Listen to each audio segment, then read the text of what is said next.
Hello students, today we are going to discuss minus 6 test for NEET. Okay, बच्चा first question, which of the following substance पजेज the highest elasticity. Highest elasticity पजेज यहाँ पर steel करता है. Rubber जो है इस case में lowest elasticity पजेज करेगा, राइट ना. और बेटा अगर हम इलास्टिसिटी को देखते हैं तो कैसे चेक करते हैं कि सर किसकी इलास्टिसिटी सबसे ज़्यादा है. तो अगर हम यहाँ पे ये कहें कि sir per unit length change करने के लिए मैक्सिमम फोर्स जिस मटेरियल पे लगाना पड़ेगा वही क्या होगा बेटा, हाईएस्ट इलास्टिसिटी परचेज करेगा, राइट ना. रबर आपने देखा होगा, रबर कॉमन सेंस में हम उसको थोड़ा सा भी फोर्स लगाते हैं सर, चेंज आसानी से हो जाता है. That's why the rubber has lowest elasticity. Okay. Copper is a ductile material, and what is the ductility?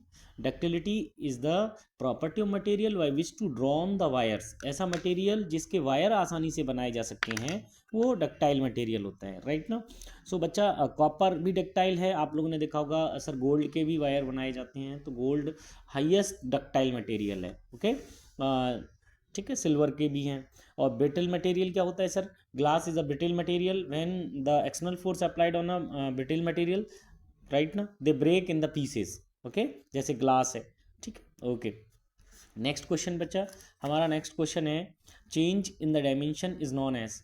भाई जब भी मेरे पास एक बॉडी है, उस बॉडी पर मैंने कोई फोर्स लगाया और उसकी शेप साइज चेंज हो जाती है, दैट्स वाई उस फोर्स को हम क्या बोलते हैं? डिफॉर्मिंग फोर्स, राइट ना. और डिफॉर्मिंग फोर्स क्या करता है बेटा? जो किसी बॉडी की फॉर्म होती है उसे डिफॉर्म करता है. Point clear. सो क्या हो जाएगा? Deformation. Okay. Unit of SI unit of stress. बच्चा एसआई यूनिट ऑफ स्ट्रेस की बात की जाएगी तो हम जानते हैं कि stress force per unit area. Okay, then stress की यूनिट क्या होगी? न्यूटन पर मीटर स्क्वायर. बच्चा यहाँ पे इसका डायमेंशन फार्मूला भी पूछा जाता है, तो न्यूटन का डायमेंशन फार्मूला होता है M L T to the power minus का 2, और बेटा एल मीटर स्क्वायर का क्या हो जाएगा? L square. That's Y M L की पावर -1 टी की power -2. Point clear. Next question बच्चा. A wire is stress to double its length, the strain is. सबसे पहले हमें स्ट्रेन का फॉर्मूला आना चाहिए. Strain is a change in length upon actual length. ये लॉन्गिट्यूडनल स्ट्रेन की बात चल रही है. Change in dimension upon actual dimension को हम कह सकते हैं. बट बेटा अगर यहाँ पर लेंथ की बात चल रही है लॉन्गिट्यूडनल, देखिएगा क्या बोल रहा है? The wire is stretch to double of its length. Okay, that's why हम इसको ये भी लिख सकते हैं कि एल फाइनल कितना हो गया है सर? एल इनिशियल कितना है अपॉन एल इनिशियल. ओके बच्चा, एल फाइनल क्या बोला है इसने मुझसे? एल फाइनल बोला है सर इसको डबल लेंथ तक इंक्रीज किया जा रहा है. इनिशियल लेंथ एल है. ओके, सो जब इसको हम सॉल्व करते हैं तो बेटा मेरे पास कितना आता है? 1. दैट्स वाई हम यहाँ पे क्या कह सकते हैं सर, जो वायर का स्ट्रेन है वो कितना हो गया इस केस में? सर 1 हो गया है. Okay, question number 5. The length of the wire is increase by 1%. Okay, and a load of 2 kg weight. The linear strain produce in the wire. Okay बच्चों, जब भी आपको परसेंटेज की फॉर्म में आपको इंक्रीज या डिक्रीज दिया हो, आप ये मान के चलिएगा कि वो आपको डायरेक्टली क्या दिया है? उसने स्ट्रेन दिया है. बेटा हम परसेंट को यहाँ से हटाएंगे तो क्या आ जाएगा? 1/100. दैट्स वाई 0.01 क्या होगा बेटा? इसका स्ट्रेन हो जाएगा. Point clear. ठीक है, नेक्स्ट क्वेश्चन फिर बात करते हैं बेटा. The compressibility of a substance is reciprocal. भाई ये डायरेक्टली हमारे पास फार्मूला जनरेट होता है यहाँ पे. वर्क मॉडुलस और रेसिप्रोकल के लिए एक रिलेशन है. The compressibility is the reciprocal of bulk modulus, right ना. So compressibility is the reciprocal of bulk modulus. बच्चों यहाँ से क्वेश्चन भी आ जाता है आपको कि कंप्रेसिबिलिटी की यूनिट क्या है. तो आप लोगों ने देखा होगा कि सर वर्क मॉडुलस की यूनिट होती है न्यूटन पर मीटर स्क्वायर. मोस्टली केसेस में जितने भी मॉडुलस होते हैं उनकी यूनिट लगभग सेम होती है, राइट ना. सो अप्रॉक्सीमेट यहाँ पर सेम होता है, तो हम यहाँ पे कह सकते हैं सर पर न्यूटन इंटू मीटर स्क्वायर इसकी यूनिट हो गई. ओके, ठीक है. नेक्स्ट आगे चलते हैं बच्चा. Stress strain curve. कौन सा? Stress strain curve just beyond which strain begins to increase even without increase in stress. Okay, आप सबसे पहले स्ट्रेस स्ट्रेन कर्व ड्रॉ करें बेटा. देखिएगा स्ट्रेस स्ट्रेन कर्व कैसा होता है बेटा, इस टाइप से. ओके ठीक, तो आप देखेंगे कि फर्स्ट पॉइंट जो मिलता है हमारा सर वो प्रोपोर्शनैलिटी पॉइंट मिलता है. सेकंड पॉइंट जो हमें मिलता है वो क्या मिलता है बेटा? Elastic limit. थर्ड पॉइंट जो मिलता है हमें वो क्या मिलता है बेटा? आपका C, upper yield point, D lower yield point, ठीक है। उसके बाद हमारे पास क्या मिलता है, अल्टीमेट पॉइंट, ठीक, और लास्ट वन मिलता है हमें फ्रैक्चर पॉइंट। इस क्वेश्चन के अकॉर्डिंग अगर हम ध्यान दें बच्चा, तो क्वेश्चन में क्या दिया हुआ है, the point on stress strain curve, okay, just beyond which the strain begins to increase even without increase in stress is called.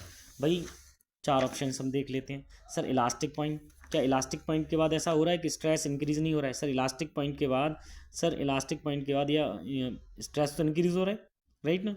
इसका मतलब इसके बाद स्ट्रेस इंक्रीज नहीं हो रहा है, लेकिन स्ट्रेन कंटिन्यूस इंक्रीज हो रहा है। Point clear. अच्छा ये बताइएगा, स्ट्रेन इस डायरेक्शन में चलता है बेटा और स्ट्रेस इस डायरेक्शन में चलता है। Point clear. अगर आगे वैल्यू बढ़ रही है इस डायरेक्शन में तो स्ट्रेस बढ़ रहा है, तो हम देखेंगे कि यहाँ के बाद स्ट्रेस बढ़ना बंद हो गया है और इस डायरेक्शन में जा रहा है। दैट्स वाई हमारा आंसर क्या हो जाएगा बेटा यहाँ पे, यील्ड पॉइंट, ठीक है। क्वेश्चन नंबर 8 क्या बोला है बेटा इसने, एलोंगेशन ऑफ 0.2% है। किसी वायर में एलोंगेशन कितना है, 0.2%। दैट्स वाई हम यहाँ पे एक ये भी कह सकते हैं कि परसेंटेज की फॉर्म में जो वैल्यू दी जाएगी वो क्या होगा आपका, स्ट्रेन। तो डायरेक्टली स्ट्रेन दिया हुआ है बेटा हमें, ठीक है। Cross section area 10⁻⁻⁴ metre square causes a tension of 1000 newton, then it's Young modulus, okay, चलेगा। बच्चों हम यहाँ पे देख लेते हैं सबसे पहले हुक्स का जो रिलेशन है वो क्या है मेरे पास, Hooke's law. Sir Hooke's law होता है stress is directly proportional to strain. अगर बेटा इसको अगेन ओपन किया जाए तो स्ट्रेस इनटू गामा। गामा किसके लिए आता है बेटा, जब लॉन्गिट्यूडनल स्ट्रेन होता है, यहाँ पे वायर है, ठीक है, एलोंगेशन हो रहा है, तो वहाँ पे हम क्या बोलेंगे, इसको गामा बोलेंगे, ओके। देन और क्या दिया है सर, फोर्स दिया है और एरिया दिया है। तो फोर्स पर यूनिट एरिया हमारा क्या होता है बेटा आपका, स्ट्रेस गामा इंटू ई। हमसे क्या पूछा गया है इसने, then the Young modulus of the wire, okay. So बेटा यहाँ से Young modulus of the wire निकालेंगे, क्या आ जाएगा, Young modulus of the wire आ जाएगा एफ, है ना, अपॉन ए डॉट ई। बच्चों हमें फोर्स कितना दिया, 1000 न्यूटन, ओके। एरिया कितना दिया है, 10⁻⁻⁴ मीटर स्क्वायर, ओके। सारी वैल्यूज़ SI यूनिट में दी हैं।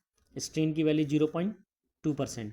बच्चों इसको 0.2% आप बस ध्यान से रखना है, परसेंट हटाएंगे 100 लगाएंगे नीचे जी। अब देखेंगे तो A/V C/D ये सबसे नीचे है, ऊपर चला जाएगा तो कितना हो गया, 10⁵ ऊपर हो गया, और ये 10⁴ नीचे से ऊपर जाएगा तो 10⁴ प्लस का हो जाएगा बच्चा, और यहाँ 0.2 पॉइंट हटाएंगे, ऊपर 10 जाएगा, 10 यहाँ पे बोलेंगे 10⁹ ये कंडीशन आ गया, और इसके लिए 10/2 इंटू कितना आ जाएगा, 5 इंटू 10⁹ ठीक है। देखिएगा 5 इंटू 10⁹ न्यूटन पर, clear. Which of the following substance is ductile, copper is a ductile material, okay, ठीक। The strain energy per unit volume of the wire under the increase in load, okay. बच्चों सबसे पहली बात आती है strain energy, हमारे पास क्या होती है, strain energy, the energy stored due to the strain in a body और मटेरियल, ओके। कितना होगा बेटा, देख लेते हैं। Sir U is equal to होता है 1/2 स्ट्रेस इंटू स्ट्रेन इंटू क्या होता है, वॉल्यूम, ठीक है, वॉल्यूम, ठीक। बच्चों यहाँ पे उसने बोला है पर यूनिट वॉल्यूम, क्या बोला है बेटा, पर यूनिट वॉल्यूम, देखिएगा पर यूनिट वॉल्यूम, ठीक है। अगर ये पर यूनिट वॉल्यूम है तो पर यूनिट वॉल्यूम मीन्स इसका वैल्यू 1 कर दो। That's why energy per unit volume कितना हो जाता है मेरे पास, एनर्जी पर यूनिट वॉल्यूम हो जाता है sir 1/2 into sigma into strain, okay. क्या वैल्यू मुझे दी है, देखो 1/2 बोले 0.5 स्ट्रेस इंटू स्ट्रेन, यही है, पॉइंट क्लियर, ठीक है। नेक्स्ट क्वेश्चन हम देखते हैं sir, strain energy of a stressed wire कितना है, इतना है, okay. Strain energy per unit volume कितना है हमें, same wire and same cross section area 6 into 10⁻³ है ना, its volume will be, okay. Sir हमें सबसे पहले उसने एनर्जी दी है टोटल वॉल्यूम में, कितनी दी है बेटा, 18 इंटू 10⁻⁻⁻3, ठीक है, जूल, ओके। और नेक्स्ट हमें क्या दिया है बेटा, पर यूनिट वॉल्यूम में कितना दिया है, 6 into 10⁻³ joule per metre cube दिया। बच्चों आप एक बात बताइएगा, टोटल जो भी हमारी एनर्जी है टोटल वॉल्यूम में, राइट ना, और यूनिट वॉल्यूम में, अगर यूनिट वॉल्यूम का टोटल वॉल्यूम में डिवाइड दे दिया जाए तो हमें टोटल वॉल्यूम मिल जाएगा यहाँ पे, ठीक है। वही हम यहाँ पे करने वाले हैं। तो देखो हमने इसको डिवाइड कर दिया तो वॉल्यूम कितना आ जाएगा बेटा, इसको सारी वैल्यूज़ कट हो जाएंगी, जूल से जूल हो जाएगा, मीटर के ऊपर पहुँच जाएगा 3 मीटर क्यूब, पॉइंट क्लियर, ठीक है, क्वेश्चन नंबर 11 क्लियर है। क्वेश्चन नंबर 12 की बात करते हैं बेटा। Let a wire suspended from a ceiling. Okay, एक वायर है मेरे पास, ठीक है, जो सीलिंग से सस्पेंड है। ओके, उसके बाद rigid support and stretched by a weight of W attest its free end. The longitudinal stress at any point cross section area A of the wire is okay, चलेगा बच्चों। सबसे पहले हम करते हैं सर, ये हमारे पास एक वायर है जो सीलिंग से टंगा हुआ है, इस पर वेट कितना लगा है बेटा, W लगा है। इसका क्रॉस सेक्शन एरिया की बात की जाए तो वायर का क्रॉस सेक्शन एरिया A है। ओके, वेट W है। हमसे क्या पूछा गया इसने, sir the longitudinal stress at any point of the cross section area A. Okay, stress क्या होता है बच्चों, स्ट्रेस होता है sigma is equal to force per unit area. बेटा फोर्स यहाँ पे क्या है, वेट की फॉर्म में दिखिएगा, आ गया नहीं आ गया, W बाई ए। क्लियर, ठीक। अब इसमें next question sir 13, two wire are made of same material and have same volume. Okay, two wires जो बनाए गए हैं सेम मटेरियल के हैं और same volume. First wire is cross section area A and section wire cross section area 3A। Okay, difference क्या है sir, एक वायर जो है उसका क्रॉस सेक्शन एरिया ए है सर, दूसरे वायर का क्रॉस सेक्शन एरिया 3A है। ठीक है, लेंथ सेम मटेरियल है sir, same material so gamma 1 is equal to gamma 2 दिया है इसने। Okay, same material same volume. Okay, next और क्या दिया बेटा, the length of the first wire is increase by del L. Okay sir, इसने बोला है कि लेंथ जो है फर्स्ट वाले वायर की कितना इंक्रीज हो रही है, डेल L1। ओके, एलोंगेशन दिया हुआ है। ठीक है sir, how much force is to needed to stretch the second wire in the same amount. Okay, मतलब हम चाह रहे हैं कि इतना ही डेल 2 इसमें एलोंगेशन हो, तो उसके लिए हमें कितना फोर्स लगाना पड़ेगा इस पर। ठीक है, लगा लेते हैं बेटा।